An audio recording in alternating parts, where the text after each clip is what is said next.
여러분들, 우리 하나님의 은혜 이곳에 풍성하게 임할 줄 믿습니다. 네, 자, 우리 한번 옆에 계신 분들과 한번 또 인사 나눠볼게요. 네, 인사 자주 하니까 좋죠? 네, 같이 웃으면서 이렇게 인사하겠습니다. 하나님과 함께 행복한 설 되세요. 인사합니다. 하나님과 함께 행복한 설 되세요. 아멘. 네, 자, 오늘 설 연휴가 이제 시작이 되었죠. 네. 공식적으로는 내일부터인데 오늘도 이제 출근하지 않는 날이라 이미 고향으로 출발하신 분들도 많이 계신 것 같습니다. 이 연휴 가운데에도 또 우리 하나님 앞에 예배하기 위해 모이신 여러분들, 우리 주님의 이름으로 축복합니다. 아멘. 자, 본래는 우리 그동안 성공하는 셀의 10가지 법칙에 대해서 이제 쭉 말씀을 드리고 있었고, 오늘 이제 순서대로 하면 세 번째 시간이 되어야 하는데, 오늘은 설 명절을 맞이해서 좀 이 명절에 여러분께 드리고 싶은 또 말씀이 있어서 오늘은 다른 말씀을 준비했습니다. 그래서 오늘 말씀의 제목은요, 빛은 비추어야 제맛. 빛은 비추어야 제맛. 이 말씀으로 함께 또 은혜를 나누고자 합니다. 제가 예전에 이제 부목사로 사역을 하였던 그 교회에 같이 함께 이제 부목사로 계신 다른 어떤 목사님이 계셨습니다. 어느 날 그 목사님 댁에 이렇게 같이 갈 기회가 있어서 가게 됐는데, 그 집 앞에 보니까 집 앞에, 여러분의 집 앞에는 어때요? 우리 연수초대교회 딱 이렇게 써붙여져 있죠. 근데 그 목사님 집에 보니까 집 앞에, 대문 앞에 이게 붙어 있지를 않는 거예요. 그 부목사가 하는 일이 늘 새로운 분들이 오시면은 그 집에 가서 교패 붙여드리고 예배드리고 환영합니다, 이런 일을 하는 게 부목사들이 하는 일이었는데, 정작 맨날 남의 집에 교패 붙이고 다니는 사람이 자기 집에는 안 붙어 있으니까 내가 물어봤어요. 목사님 왜 집에 교패가 안 붙어 있어요? 이랬더니 그 목사님 하시는 말씀이, 그거 붙이면은 골치 아프다고 이런 이야기를 하시더라고요. 우리 집에 맨날 애들 잡고 욕하고 이러는데 내가 교회 다니는 거 알면 피곤해진다고 이러면서, 그래서 우리는 안 붙였다, 이런 이야기를 하시더라고요. 사실 그래요. 우리 집 대문 앞에 교패를 붙인다라고 하는 것은 나는 교회 다닙니다, 나는 크리스찬입니다 라고 하는 것을 사실 그 앞을 지나다니는 다른 이웃들에게 내가 알려주는 그런 효과를 가지고 있습니다.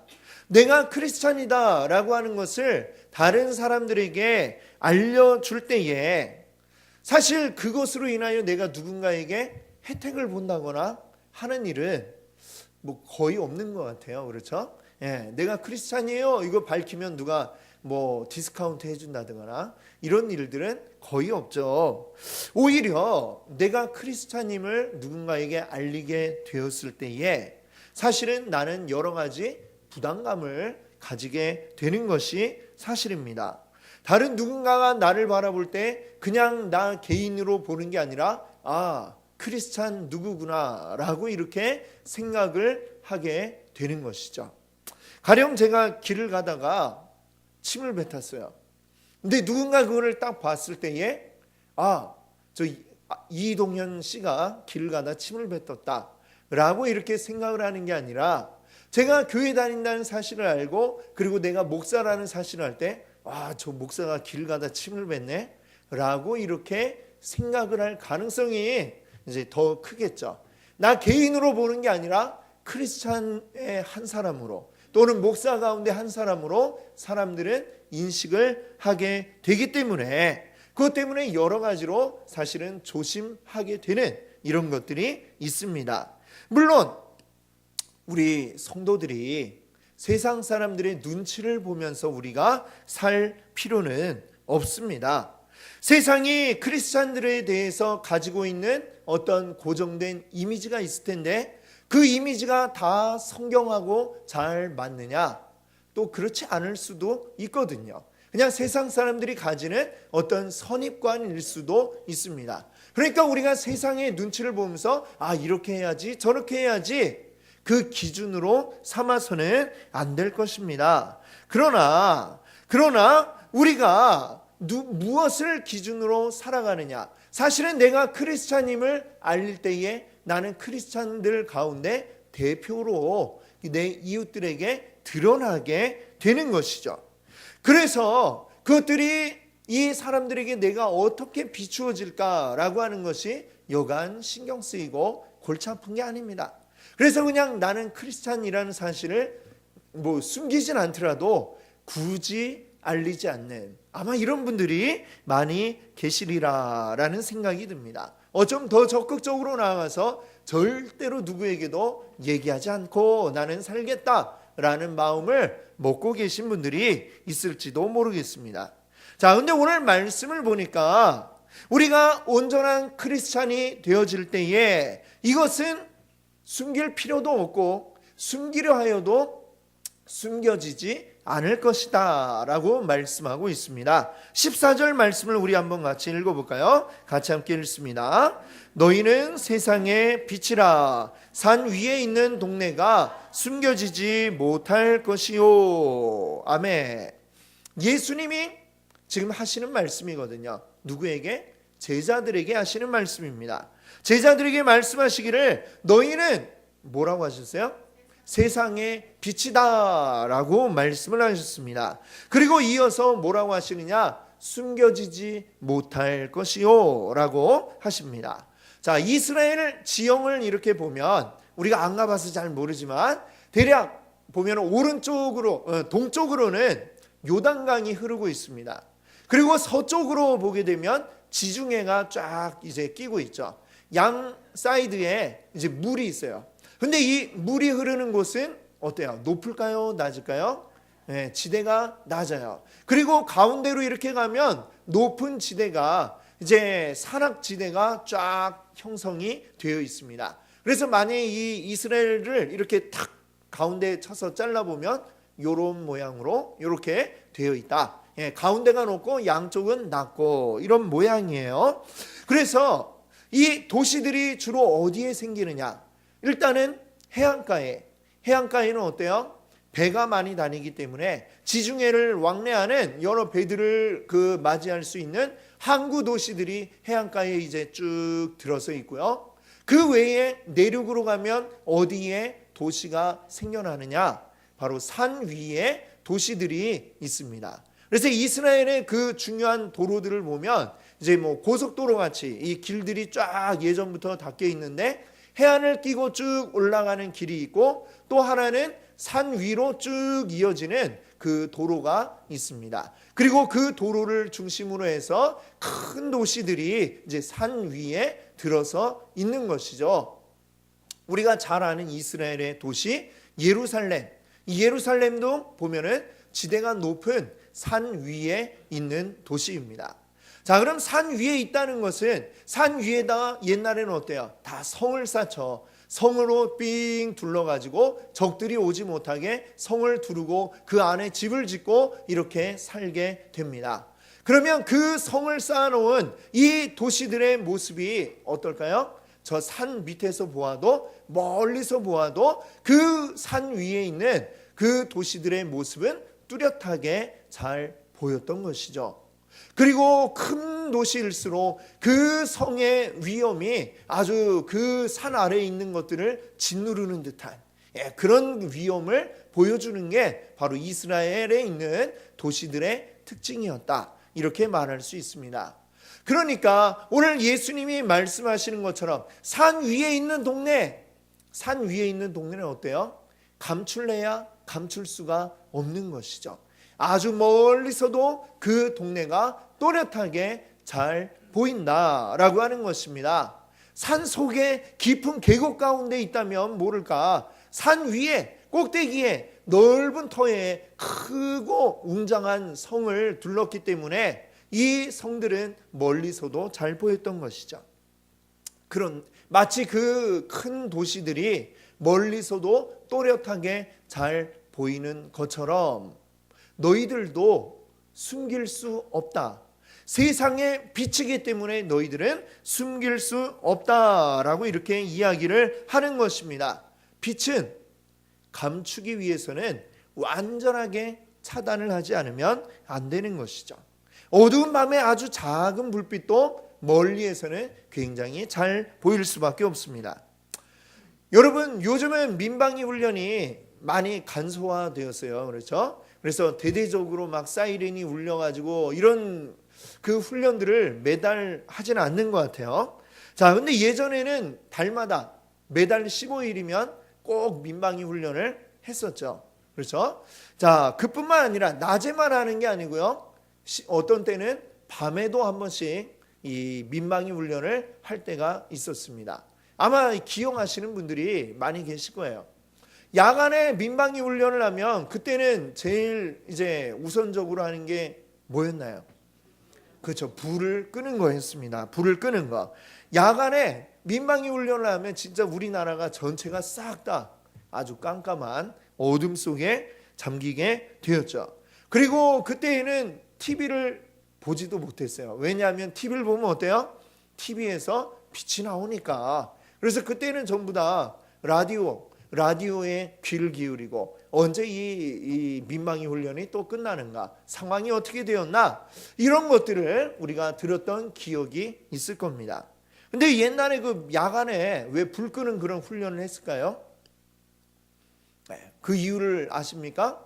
바로 야간에 만약에 적의 폭격기가 온다면 그 불빛을 보고 그곳에 사람이 있는 곳이구나 해서 이제 폭격을 하게 된다는 것이죠. 밤에 우리 집에 뭐 작은 불빛 하나가 잘 보이겠어?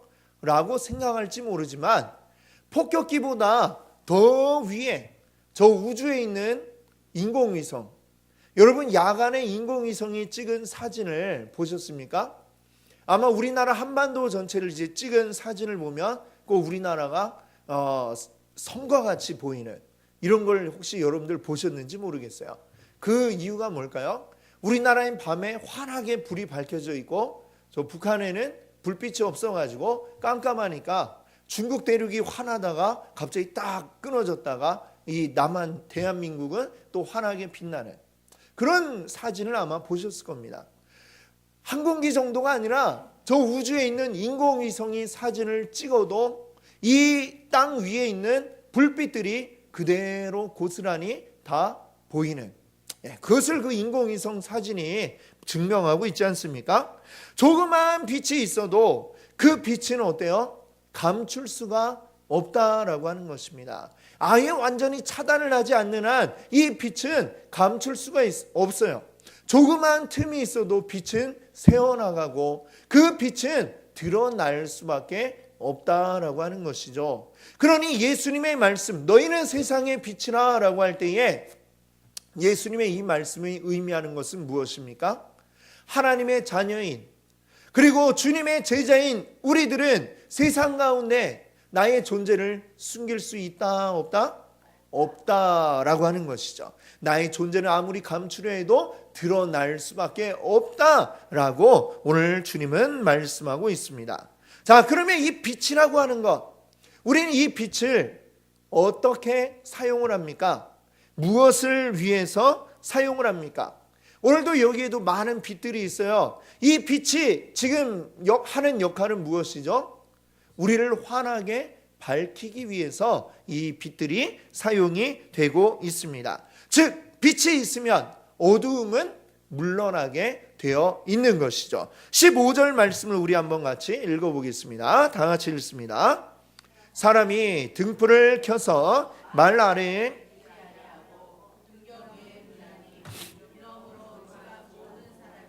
빛이 느니라. 아멘. 자, 사람이 등불을 켜서 어디에 두지 않는다고요? 말 아래에 두지 않는데요. 근데 갑자기 말이 왜 나왔지? 이 말이 뭘까요? 갑자기 웬 말? 마구간에 불을 켜는가? 지금 이게 무슨 말인가 싶으실 텐데 사실 여기에 나오는 이 말은 마구간에 사는 그 동물 말을 의미하는 게 아니고요. 뭐냐면 옛날에 우리 그 곡식이나 또 어떤 그 액체나 이런 것들의 양을 잴 때에 한 말, 두 말 이렇게 세었죠. 그렇죠? 바로 그때 사용되는 말이 여기에 지금 나오고 있는 말입니다. 말은 어때요? 그 말보다 작은 게 뭐냐면 한 대, 두 대. 예, 이게 10대가 모이면 한 말이 된다고 하더라고요. 저도 잘 몰랐네. 요즘 우리가 사용하는 그 부피를 재는 그 용량으로 우리가 치면은 한 6.1리터 정도가 한 말이 된대요. 그 6.1리터 정도를 담을 수 있는 그 그릇이 있습니다. 옛날에 말을 세기 위한 그 그릇이죠. 한 말 이루면 이제 그 부피를 재는 단위도 되지만 그것을 재기 위한 그릇도 우리가 말이라고 불렀죠. 여기에서 사용하는 이 말은 말 아래에 두지 않는다. 이거는 한 말을 재기 위한 그 그릇이 있어요. 그 그릇을 이야기하는 거죠. 그러면 등불을 켜가지고 어떻게 하느냐? 여기서 얘기하는 것은 불을 딱 켰어요. 조명을 켜고서 그것을 그 말 그릇에다가 말통으로 덮어놓는다라는 이야기입니다. 이것이 어때요? 일반적인 그런 것은 아니죠. 그렇죠? 누가 그렇게 하겠습니까? 불을 킨 이유는 뭐예요? 밝게 하려고 켰는데 밝게 하려고 켜놓고 그거를 말통으로 딱 덮어놓으면 어때요? 다시 도로 어두워지죠. 그렇게 할 사람은 이 세상에 아무도 없다라고 이야기를 하는 것입니다. 오히려 사람들은 어떻게 하느냐? 등불을 켜면은 어떻게 할까요? 등경 위에 둔다 그랬는데 등경이 뭐냐? 쉽게 오늘날 우리 쓰는 말로 하면 스탠드 위에다가 올려놓는다라고 하는 것입니다. 그렇죠? 우리 집안의 조명도 다 어디에 있어요? 천장에 있죠. 아무것도 가리지 않게 천장에 놓아야 이 빛이 밝게 온 방 안을 비출 수 있게 되는 것입니다. 즉 예수님이 우리를 빛이라라고 말씀하셨을 때에 이 빛은 우리가 아까 얘기한 것처럼 내가 크리스찬인 걸 숨기고 감추고 이렇게 한다고 해서 감출 수도 없고, 그리고 이것은 오히려 우리가 적극적으로 어떻게 해야 된다는 거예요? 잘 보이도록, 즉 내가 크리스찬임을 드러내고 알려야 할 것이다 라고 말씀하고 있는 것입니다. 우리가 빛이 아닌 척 한다고 해서 있는 것은 내가 크리스찬이 아닌 척 하고 있는 건 뭐예요? 등불을 켜놓고 그것을 말통으로 덮어가지고 가리우고 있는 것이나 마찬가지라는 거죠. 이것은 우리가 보면 남들이 보면 뭐라고 그래요? 바보 아니야? 라고 말할 것입니다. 왜? 등불은 드러내야 하는데 그것을 가리우고 있으니 이것은 바보 같은 짓이 되는 것이죠. 우리가 크리스찬인 것은 밝게 세상을 비추고 드러내라고 하나님이 우리를 빛으로 부르셨는데 그것을 내가 숨기고 아닌 척 하는 것은 바보짓이다 라고 이렇게 예수님은 말씀하고 있는 것입니다. 자, 그러면 이 등불은 목적이 명확하죠. 뭐 하는 거예요? 어두움을 밝히는 것입니다. 그러면 우리가 빛이라고 했는데 그러면 우리는 무엇을 밝히고 그것은 어떻게 하는 것일까? 라는 것을 생각해 봐야 되겠습니다. 한번 16절 말씀을 같이 읽어보겠습니다. 16절 다 같이 함께 읽어볼게요. 이같이 너희 빛이 사람 앞에 비치게 하여 그들로 너희 착한 행실을 보고 하늘에 계신 너희 아버지께 영광을 돌리게 하라. 아멘. 우리가 빛이 되어야 하는 이유, 바로 이 세상 가운데 빛을 비추기 위함이다. 이렇게 말씀했습니다. 우리가 빛이라면 이 빛을 비추어야 할 대상인 이 세상은 반대로 어떻다는 얘기예요? 어둡다, 어둠이다. 이렇게 말씀하고 있습니다. 어두운 이 세상은 빛을 필요로 하고 있습니다. 놀라운 것은 빛이 필요한 이 세상 가운데 하나님이 우리를 보내셨다라고 하는 것입니다. 하나님이 직접 빛을 비추시는 게 아니라요, 바로 우리를 통해서 이 세상에 빛을 비추고자 하고 계신 것이죠. 자, 그 이유는 뭐냐? 16절 말씀을 보면 우리가 가진 빛을 무엇이라고 말씀하고 있냐면 착한 행실이라고 이야기를 하고 있습니다. 착한 행실, 다른 말로 하면 착한 일, 선한 일, 이런 것들이라고 우리 생각을 할 수 있겠습니다. 이것이 뭐냐? 우리가 일반적으로 생각하는 착한 일을 많이 하면 좋은 거지, 그런 착한 일이 아니라고 하는 것이죠. 착한 일을 많이 하면, 우리의 착한 선행을 많이 하면 그 선행으로 우리가 하나님 앞에 갈 수 있습니까? 아니죠. 성경은 분명히 말씀합니다. 오직 믿음으로 우리는 하나님 앞에 의롭다함을 얻는다, 이렇게 말씀하고 있습니다. 우리의 행동으로, 우리가 착한 일을 많이 함으로 우리가 하나님 앞에 인정받을 수 있게 되는 게 절대 아니라고 성경은 말씀하고 있습니다. 오직 우리는 믿음, 무엇을 믿는 믿음이죠? 예수 그리스도가 우리를 위해 죽으셨고, 그리고 예수 그리스도의 죽으심을 통해 우리의 죄가 깨끗하게 되었고, 그리고 그것을 믿는 이마다 하나님의 자녀가 되었다라고 하는 것을 믿는 믿음. 더 이상 죄의 얽매인 자가 아니라 이제는 하나님의 자녀로 자유로움을 누리는 자가 되었다라고 하는 것을 믿는 믿음. 바로 그 믿음으로만 우리는 하나님의 자녀요 백성이 될 수 있는 것입니다. 자, 그 존재가 되면, 하나님의 백성이 되면, 하나님의 자녀가 되면 이제 그때부터 우리에게는 빛이 생겨나는 것이고, 이 빛을 드러내는 이러한 존재가 된다는 것입니다. 여러분, 우리가 하나님의 백성이 될 때에 어떤 일들이 우리에게 생겨날까요? 완전히 갑자기 딴 사람으로 확 바뀌어지지는 않더라고요. 그렇죠? 내가 하나님을 만나기 전, 하나님 만난 후 뭔가 아주 그냥 확 뒤바뀌지는 않지만, 그러나 그때부터 우리에게는 변화가 생기기 시작합니다. 내 행동이 바뀌는 이유는 뭐냐? 내 인생의 목적지가 바뀌었기 때문이죠. 그 이전의 나는, 하나님을 알기 이전의 나는 무엇을 바라보고 달려가느냐? 오직 내 생각과 내 뜻을 위하여 우리는 살아갑니다. 그러나 하나님의 자녀가 되었을 때 그때부터 우리는 무엇을 보고 달려가느냐? 하나님의 생각이 무엇인가? 하나님의 뜻이 무엇인가? 하나님이 오늘 나에게 이루고자 하시는 일이 무엇이고 나를 통해 어떤 일을 이루고자 하실까? 이것을 생각하면서 하나님 중심으로 나의 인생의 모든 것들이 바뀌어 나가기 시작을 하는 거죠. 그러면 그때부터 자연스럽게 우리 삶의 태도와 내 삶의 행동까지도 바뀌어지게 됩니다. 사람은 물론 이전에 행하던 여러 가지 습관들이 있기 때문에 한꺼번에 그냥 확 바뀌진 않아요. 그러나 조금씩 우리는 바뀌어지고 변화되어져 가게 된다라고 하는 것이죠.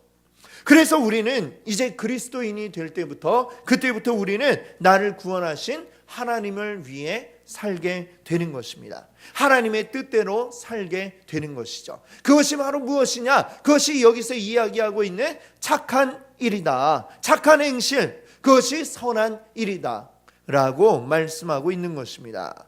그것을 세상 가운데 드러내는 것, 그것이 바로 우리 빛인 우리가 해야 할 일이라고 말씀하고 있는 것입니다. 우리가 기억해야 할 예수님의 다른 말씀이 또 있는데요, 요한복음 8장 12절입니다. 이것을 한번 같이 읽어보겠습니다. 같이 읽습니다. 예수께서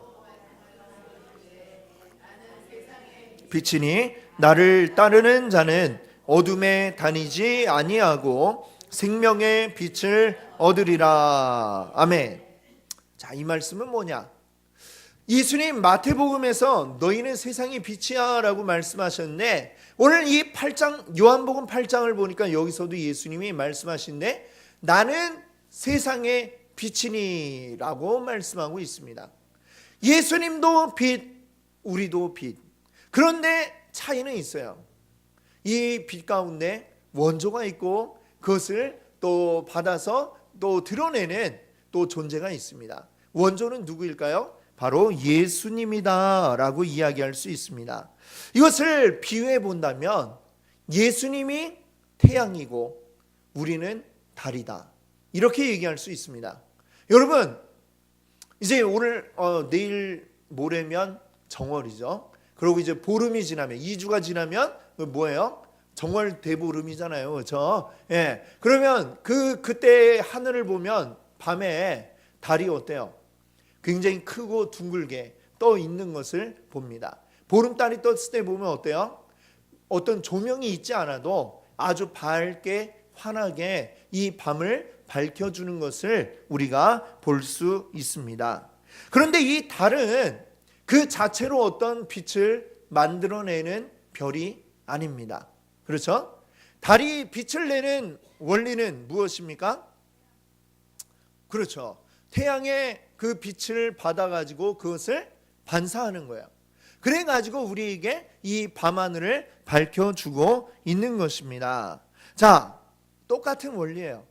예수님이 태양이다. 즉 예수님이 그 원조의 빛을 우리에게 막 뿜어내시는데, 여러분 낮에 태양을 이렇게 눈을 부릅뜨고 햇볕을 볼 수가 있습니까? 못 보죠. 얼마 전에 우리 유장로님이 주일날 아침에 저에게 그러시더라고요. 밖에 지금 개기일식이었나? 그게 있다고 하셨어요. 정말입니까? 하고 나도 신기하고 한번 보려고 나갔는데 너무 눈이 부셔가지고 저는 확인을 하지 못했습니다. 여러분도 아마 마찬가지일 거예요. 햇볕을 뚜렷하게 계속해서 쳐다보면 본다 하더라도 그 다음에 어떻게 되느냐? 우리 시력이 많이 흐려지게 됩니다. 시력이 많은 영향을 받게 되죠. 빛이 너무 강하기 때문에 우리가 그 빛을 볼 수가 없어요. 자, 그런데 달빛은 어때요? 달을 봤더니 눈부시다 이런 분 계세요? 네, 달빛은 그래도 우리가 볼 수 있는 빛을 우리에게 바라고 있는 것이죠. 자, 우리 하나님의 그 영광의 빛을 우리가 직접적으로 바라보기에는 하나님의 빛은 너무나 강하다라고 할 수밖에 없을 것입니다. 하나님은 그래서 이 세상 가운데 이 어둠을 밝히기 위해서 바로 우리들을 보내셨는데, 바로 우리들을 달빛처럼 사용을 하시는 거예요.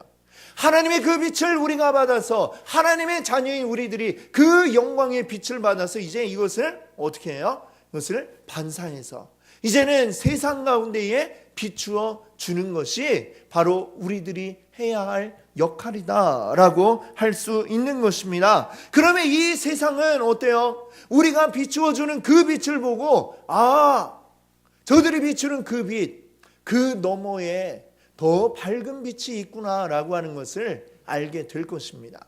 세상은 하나님을 바로 보는 게 아니라 바로 우리를 통해서 그 하나님을 알게 되는 것이죠.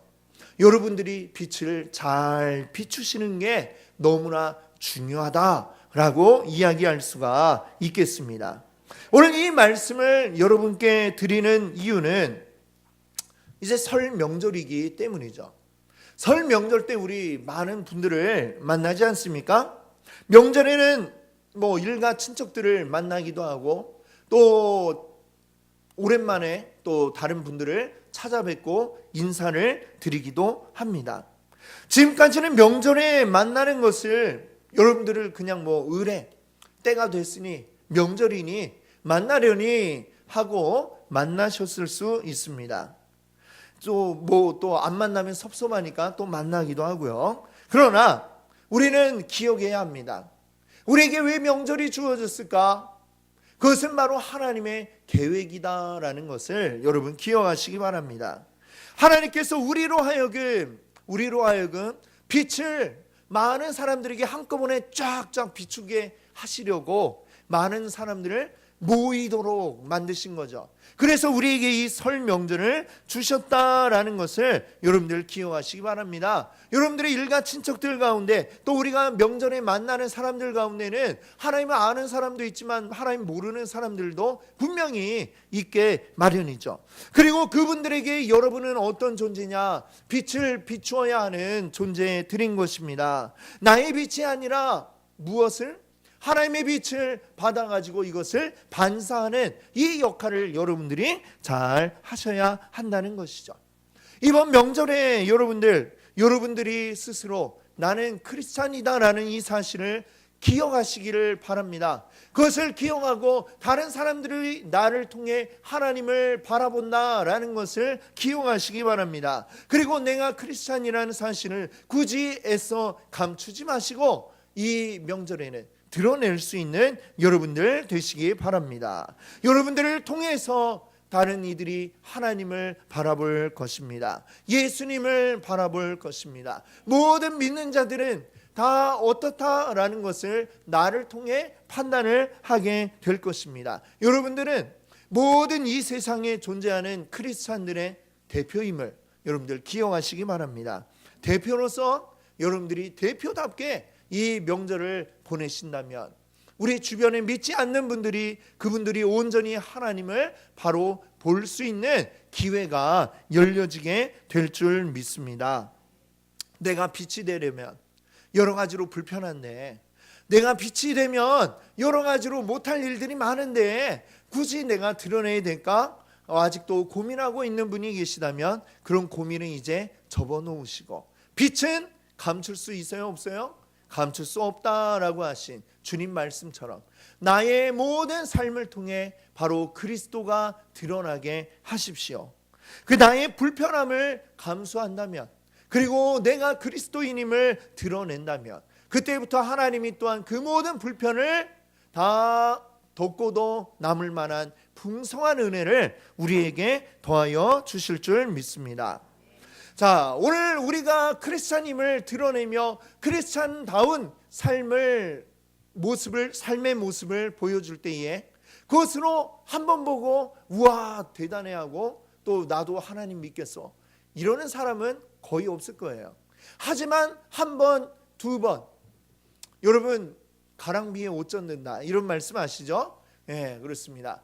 비 별로 안 오는데 뭐 하고 돌아다니면 그것이 차곡차곡 내 옷에 묻어서 결국 내 옷이 다 젖게 되는 것처럼 여러분들이 비추는 빛은 바로 씨앗이 될 겁니다. 이 씨앗이 여러분 주변에 그 일가 친척들 가운데 하나님 모르는 분들의 마음속에 심겨지는 것이죠.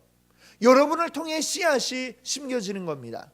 그러면 그 씨앗이 때가 되면 자라는 날이 오게 될 것입니다. 그분의 마음이 준비가 되면 뿌리를 내리고 열매를 맺는 날이 오게 될 줄로 믿습니다. 그 날이 언제인지는 우리는 알지 못하지만 그러나 뿌리는 자가 거두는 기쁨을 맛보게 된다는 주님의 말씀을 기억하시기 바랍니다. 울며 씨를 뿌리는 자는 기쁨으로 단을 거두리로다. 이 말씀을 기억하면서 이 명절 가운데 여러분 빛의 씨앗을 뿌리시는 여러분들 되시기 바랍니다.